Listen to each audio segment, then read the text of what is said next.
Hello friends, आपका अपने channel study for genius में स्वागत है। साथियों, आज हम लोग करने वाले हैं जो आपका पेपर हुआ था सीटेट का 7 जुलाई को, पेपर 1 है जो आपका सेकंड मीटिंग में हुआ था दोस्तों। और हम लोग करने वाले हैं हिंदी, तो आप लोग मिला लीजिएगा। ये एकदम ऑथेंटिक जो हम अभी बताने जा रहे हैं आंसर एकदम ऑथेंटिक है दोस्तों। आप यकीन मानिए सभी के सभी एकदम सही हैं।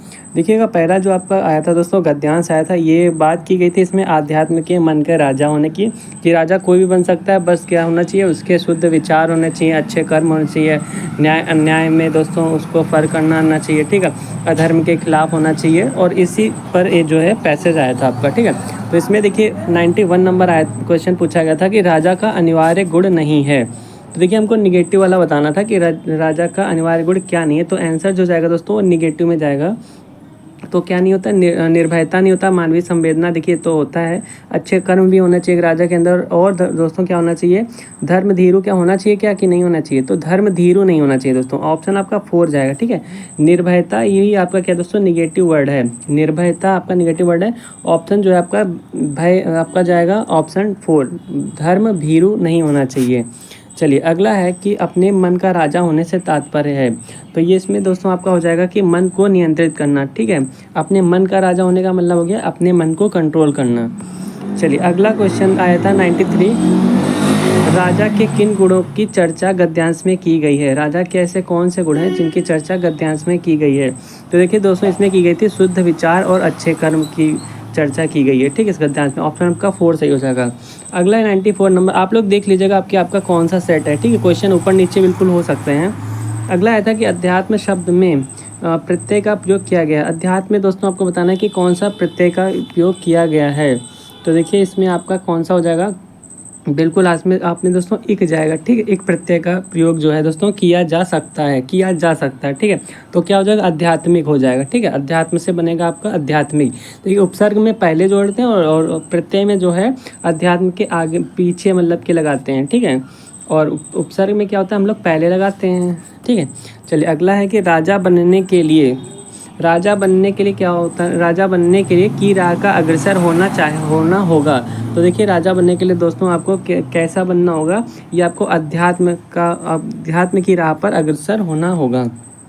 चलिए अगला है कि आध्यात्मिक होने का अर्थ क्या है, बताएगा। आध्यात्मिक होने का दोस्तों इसमें आपसे पूछा क्या था कि क्या अर्थ होता है, तो ये होता है विचारों की सुंदरता, ठीक है। ऑप्शन आपका ए सही हो जाएगा, विचारों की सुंदरता आध्यात्मिक होने का अर्थ होता है। 97 में ये आपसे पूछा गया था कि गद्यांश के अनुसार मनुष्य में का बहुत महत्व है। आखिर किसका बहुत महत्व है, कि गद्यांश के अनुसार आपको बताना है मनुष्य जीवन में दोस्तों किसका बहुत अधिक महत्व है। तो ये है आपका दोस्तों लक्ष्य का, ठीक है। गद्यांश के अनुसार मनुष्य जीवन में लक्ष्य का बहुत महत्व होता है। चलिए देखिए आपका डी प्रैक्टिस सेट है दोस्तों, ठीक है। आपका जो सेट है यह डी है। आप लोग देख लीजिएगा कि आपका कौन सा आया था। देखिए अगला 98 है कि एक राजा को डॉट से नहीं डरना चाहिए। मतलब किन चीज़ों से नहीं डरना चाहिए, मतलब कि जो आंसर आएगा वो दोस्तों निगेटिव में आना चाहिए। देखिए तो इसमें आपका राइट आंसर हो जाएगा कि अन्याय और अधर्म से नहीं डरना चाहिए, ठीक है। किससे नहीं डरना चाहिए, अन्याय और अधर्म से नहीं डरना चाहिए, ये ऑप्शन सही हो जाएगा। 99 है कि विशेषण विशेषिका उदाहरण नहीं है, बताइएगा।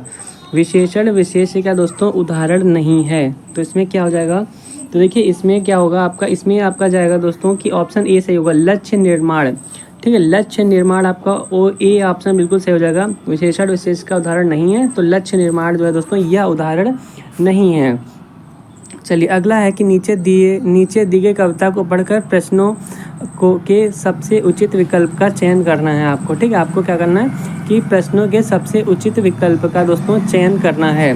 ये आपका जो भी दोस्तों आया था, ये कविता गाई थी कि गांधी तिलक सुभाष जवाहर का प्यारा यह देश है, जियो और जीने दो का सबको देता संदेश है।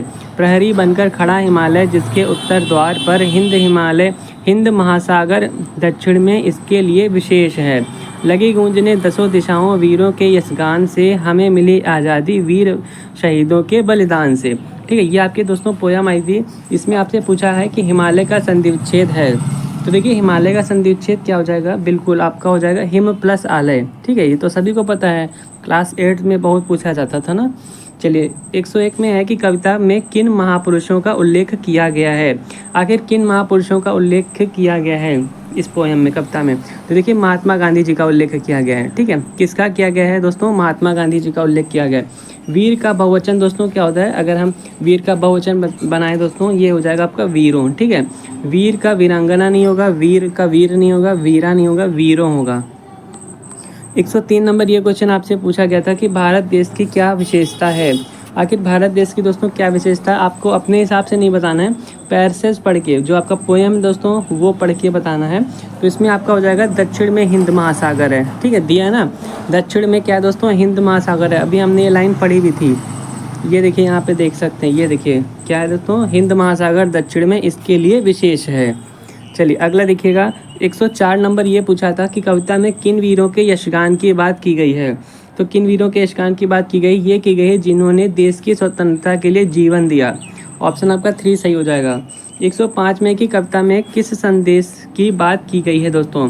कविता में किस संदेश की बात की गई है? तो ये की गई है आपके जियो और जीने दो। ठीक है, सबसे पहले ही आपका होती है, आपने ये कहा गया है कि जियो और जीने दो। दूसरी लाइन में है, ये देखिए जियो और जीने दो, जियो और जीने दो का सबको देता संदेश है। चलिए 106 नंबर देखिएगा, 106 नंबर में है कि आप हिंदी भाषी अध्यापक हैं। अब देखिए पेडागोजी आपका पूछ लिया कि आप क्या हैं दोस्तों? आप हिंदी के टीचर हैं और आपकी नियुक्ति जो है पंजाब के किसी प्राथमिक विद्यालय में होती है। अब चूँकि आप दोस्तों स्थानीय भाषा नहीं जानते हैं, स्थानीय का मतलब वहाँ आप पंजाब में ड्यूटी आपकी, और तो फिर दोस्तों वहाँ पे स्थानीय भाषा क्या हो जाएगी? पंजाबी हो जाएगी। लेकिन दोस्तों आप पंजाबी आपको नहीं आती है, तो आपको क्या करना चाहिए? तो आपको क्या करना चाहिए? समुदाय को हिंदी सीखने के लिए प्रेरित करना चाहिए।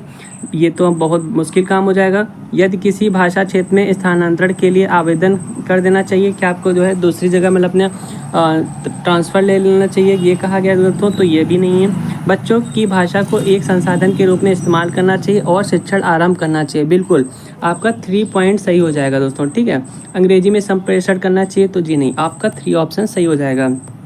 107 नंबर ये पूछा गया था कि किसी टॉपिक पर मानस मंथन, ये देखिए ये वर्ड बहुत अच्छा है हिंदी के लिए। मानस मंथन करने के बाद भी एक बालिका अपने नाम से अनुच्छेद नहीं लिख पा रहा है, हालांकि वह वयस्क या सहपाठी के मार्गदर्शन में लिख लेती है।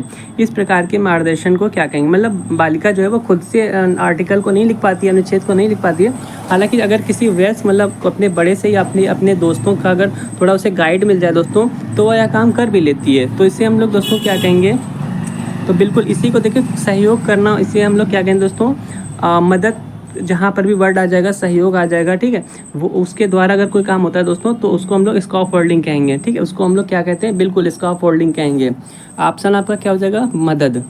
चलिए 108 नंबर देखिएगा, ये है कि भाषा अर्जन केवल तभी घटित होता है जब, भाषा अर्जन दोस्तों कब घटित होता है? जब क्या होता है? देखिए जब दोस्तों क्या होता है, भाषा को, बच्चों को भाषा का परिवेश मतलब कि एक्सपोजर दिया जाए। ठीक है, ऑप्शन आपका ए सही हो जाएगा। चलिए 109 क्वेश्चन में देखिएगा, 109 के निम्नलिखित में से कौन सा कथन पाठ्य पुस्तक के बारे में दोस्तों सही है? सही कौन सा है? मतलब कि इसमें आपका सही कौन सा हो जाएगा? देखिए इसमें आपका दोस्तों सही हो जाएगा 3 नंबर। यह पाठ्यचर्या में उल्लिखित उद्देश्यों को प्राप्त करने में क्या करता है? मदद करता है। ठीक है, देखिए यहाँ पे एक पाठ्य पुस्तक का स्थान कोई दूसरा नहीं ले सकता, तो ऐसा नहीं है। यहाँ पे देखिए कहा गया एकमात्र महत्वपूर्ण सामग्री, तो ये आपका यहाँ से नेगेटिव, ये गलत हो जाएगा। ये सत्र के लिए शैक्षिक गतिविधियों की योजना है, तो जी नहीं, ऐसा भी नहीं है। बेस्ट ऑप्शन आपका 3 होगा। चलिए अगला है 110, 110 नंबर है कि आप कक्षा 5 के अध्यापक हैं। दोस्तों आप एक टीचर हैं, आपने विद्यार्थियों स्टूडेंट्स को पाठ्य पुस्तक अच्छी तरह से पढ़ने के लिए कहा। उसके बाद आप संदर्भ और प्रसंग को ध्यान में रखते हुए प्रश्नों के उत्तर देने के लिए बच्चों से कहते हैं। तो इस प्रक्रिया के दौरान आप अपने विद्यार्थियों को किस तरह अपने पठन के लिए दोस्तों प्रोत्साहित कर रहे हैं? इसको हम क्या कहेंगे?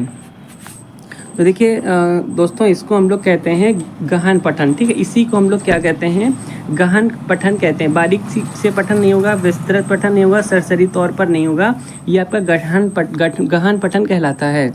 चलिए अगला देखिएगा, 111 नंबर की किसी पाठ्य पुस्तक से विशिष्ट सूचना निकालने के उद्देश्य से गहन पूर्वक या फिर गहराई से उस पाठ्य पुस्तक को पढ़ने का कौशल बोध है। तो दोस्तों किसका बोध है? यह किसका बोध है? तो दोस्तों यह बोध किसका होता है? यह बोध होता है आपके निष्कर्षात्मक तक का, ठीक है, निष्कर्षात्मक का होता है। ऑप्शन आपका 4 सही हो जाएगा।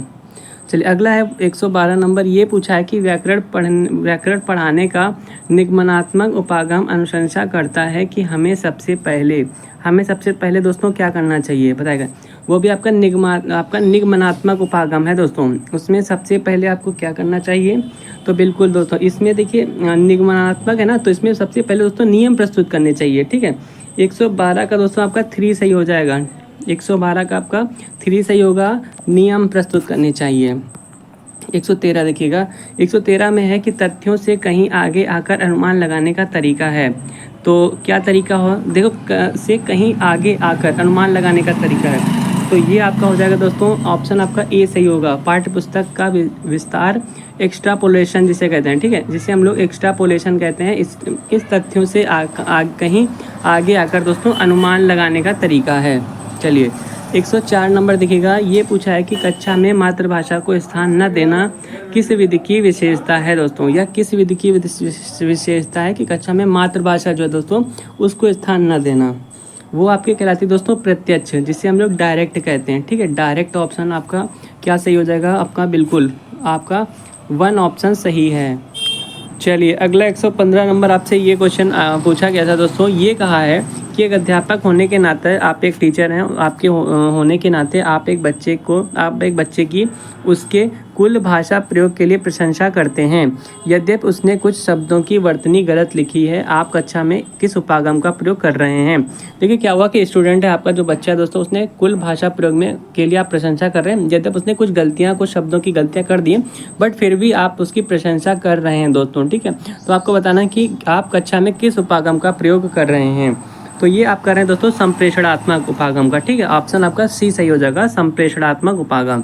चलिए अगला है 116 नंबर। ये पूछा गया था कि एक भाषा अध्यापक को चाहिए कि वह शिक्षार्थियों को स्वच्छंद लेखन के लिए प्रोत्साहित करे, क्योंकि स्वच्छंद लेखन का शिक्षार्थियों के लिए लाभ है। तो क्या लाभ है दोस्तों बताइएगा, इसका क्या लाभ होता है? तो देखिए इसका लाभ ये होता है कि यह शिक्षार्थियों को प्रवाह के साथ और रचनात्मक तरीके से लिखने के लिए प्रोत्साहित करता है। आपका ऑप्शन 2 सही हो जाएगा, ऑप्शन आपका 2 सही हो जाएगा दोस्तों, ठीक है। देखिए शिक्षार्थी अपनी प्रथम भाषा के लिए, ये कहा है कि शिक्षार्थी अपनी प्रथम भाषा के लिए लिखित स्वरूप के गुण धर्म का समावेशित कर सकते हैं, तो नहीं, लिखित गुण धर्म नहीं आएगा। तीसरा कहा है कि शिक्षार्थी लिखने या फिर ना लिखने के लिए स्वतंत्र हैं, जी नहीं। शिक्षार्थी ये महसूस नहीं करते कि उन्हें कुछ अधिक या एकदम सटीक लिखना है, तो एकदम आ गया, यहाँ पे यह गलत हो गया। चलिए अगला 117 नंबर दोस्तों आपसे ये पूछा गया था कि यह अधिगम का एक प्रकार है जिसमें बच्चे को उच्च स्तरीय मानसिक प्रक्रियाओं जैसे बुद्धि या तर्क करना आदि का प्रयोग होता है। तो आपको बताना कि दोस्तों किस अधिगम में आएगा। जैसे कि बच्चा क्या कर रहा है, बुद्धि या फिर तर्क कर रहा है, ठीक है। तो आखिर वो भी कौन सा है दोस्तों? उच्च स्तरीय मानसिक प्रक्रिया में बच्चा क्या कर रहा है, बुद्धि का यूज़ कर रहा है और तर्क वितर्क कर रहा है, तो किस अधिगम में आएगा? क्योंकि यह दोस्तों आता है आपका गत्यात्मक कौशल अधिगम में। ऑप्शन आपका 4 सही हो जाएगा, ऑप्शन आपका 4 सही हो जाएगा। 118 देखिएगा, 118 में कहा है कि निम्नलिखित में से कौन सा कक्षाई अभ्यास विद्यार्थियों में मौखिक भाषा के विकास में मदद करेगा? मौखिक भाषा के विकास में कौन सा मदद करेगा दोस्तों? तो देखिए ये आपका मदद करेगा दोस्तों फर्स्ट ऑप्शन, नए या फिर अपरिचित शब्दों के लिए सही उच्चारण का अभ्यास करना, ठीक है, ये आपका मदद करेगा। ऑप्शन आपका दोस्तों कौन सा? फर्स्ट ऑप्शन बिल्कुल सही जाएगा, बाकी आपके नहीं जाएंगे। रोल प्ले में भाग लेना, नई कविता को कंठस्थ करना, तो कंठस्थ का मतलब याद करना, रटना, ये भी गलत हो जाएगा। अध्यापक के साथ पाठ्य सामग्री का समवेत पठन, तो पाठ्य सामग्री कुछ होती नहीं है दोस्तों, ये भी गलत हो गया। आपका राइट आंसर फर्स्ट हो जाएगा। चलिए अगला है 119 नंबर। ये कहा है कि जब हम यह कहते हैं कि भाषा यादृच्छिक है, तो इसका क्या मतलब होता है? भाषा यादृच्छिक का क्या मतलब होता है दोस्तों? तो ये आपका मतलब होता है ऑप्शन 2, भाषा के शब्दों और उनके अर्थों के बीच अंतर्निहित संबंध। देखिए जहाँ पर भी ये आपका वर्ड आ जाए अंतर्निहित संबंध किसी के बीच में, तो ये आपका बेस्ट ऑप्शन माना जाता है, ठीक है। फर्स्ट कहा है कि भाषा पहले से निर्धारित, तो नहीं, पहले से कोई चीज़ नहीं निर्धारित होती है। शब्दों और उनके अर्थों के बीच संबंध किसी ठोस कारण पर आधारित है, ना कि बस यूं ही, तो ये भी नहीं दोस्तों। और इसमें कहा है दोस्तों, अगले में कहा कि भाषा के शब्दों और उनके अर्थों के बीच किसी प्रकार का अंतर्निहित संबंध नहीं है, तो ये भी आपका गलत हो जाएगा। चलिए 120वां क्वेश्चन, लास्ट क्वेश्चन दिखेगा। ये पूछा गया था आपसे कि भाषा अधिगम में निदानात्मक परीक्षण का उद्देश्य है। देखिए निदानात्मक परीक्षण से क्वेश्चन दोस्तों आया था। तो ये किसका परीक्षण दोस्तों, ये आपका 4 जाएगा कि बच्चे की समझ में रह गए अंतरों को जानना और फिर क्या करना, उसका उपचारात्मक कदम उठाना। ये आपका 4 ऑप्शन सही हो जाएगा। ठीक है, देखिए आपका रिपोर्ट कार्ड में प्राप्त फल लिखना तो नहीं, ऐसा कुछ नहीं है। या फिर योगात्मक आकलन के योजना एवं प्रश्न बनाना, तो प्रश्न बनाना भी क्या है, गलत है। और ये हो जाएगा अभिभावक शिक्षक बैठक में अभिभावकों को सूचित करना और ध्यान देने के लिए कहना, नहीं हम ऐसा नहीं कह सकते हैं। चलिए फिर दोस्तों आप मिला लीजिएगा। अगर कोई भी डाउट है या कोई भी क्वेश्चन आपको देखिए पूछना है, कोई भी क्वेरी है, तो आप कमेंट बॉक्स में कमेंट कर सकते हैं। चलिए अगर फिर आपको मिला लीजिएगा कितने आपके क्या सही हैं। मिलते हैं फिर नेक्स्ट वीडियो में, तब तक अपना ख्याल रखिए and thank you for watching this video.